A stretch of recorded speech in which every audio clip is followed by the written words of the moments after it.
Uh, Shivika, we have a ton of people that want to ask you questions, a ton. So I'm going to open it up. And I think we're going first to Paul in Florida.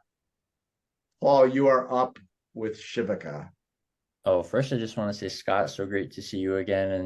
And Shivika, thank you so much for your time. You talked about this idea of building your identity regardless of the culture, and you've been all over the world. And I'm curious, right? Because for me, I see the biggest challenge that we have now, especially because of social media, is we're really questioning kind of what's real anymore. So I'm curious for you, like, could you share maybe some insight how that's kind of helped you really really able to do that, and how you don't let like a lot of the noise and things that you hear affect you? Yeah, that's a really, my gosh, how much time do we have? I have learned that there is nothing real except the laws of physics that existed within the first 3 seconds of the creation of the universe, right? Like gravity is real. There's certain minerals that are real. Science is real.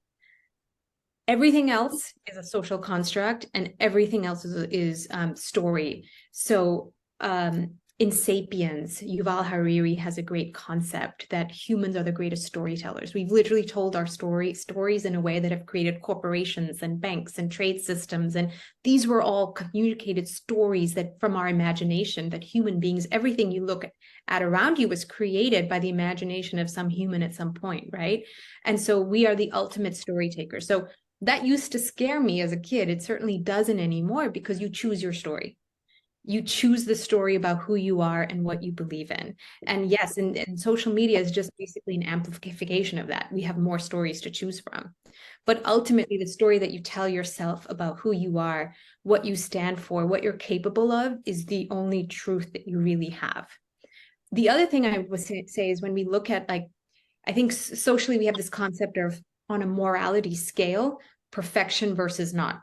The perfect employee, the perfect career, the perfect mother, the perfect school, the perfect wife, the perfect husband, the perfect climber, right? And we think of perfection as on a moral scale, good versus not. You're less than perfect, so you're less than good. I think we need to flip that. Perfect is nothing but a very narrowly constructed set of values and norms. That's it. And not perfect is simply a larger set of what is acceptable and norm. So rather than perfection, I think about greatness, living a great life and not a perfect life. A perfect life is narrow, a great life is wide, right? So if you think about the great stories that are true for you and the values that are true for you, that's where if you blow open this concept of what is perfect and what is right socially, you think, oh, there's just A, much more available to me, and B, who are you as an individual? And that's where your own introspective journey and your meditation and your inner voice comes into play. So I've gone on, but I think there's a great life. And what does a great life look for each of us? That's very different, right? Whereas a perfect life pretty much looks the same because we have that narrowly constructed set of views. So I think when we blow ourselves up to greatness, our stories are entirely different. And the great freedom is that everything is a story or a construct in some way anyway. So you choose your story. Yeah, There were a powerful. couple mic Thank you. drop moments in there. Yeah, so we as a community, we have this saying that anybody can be ordinary, but we all have the power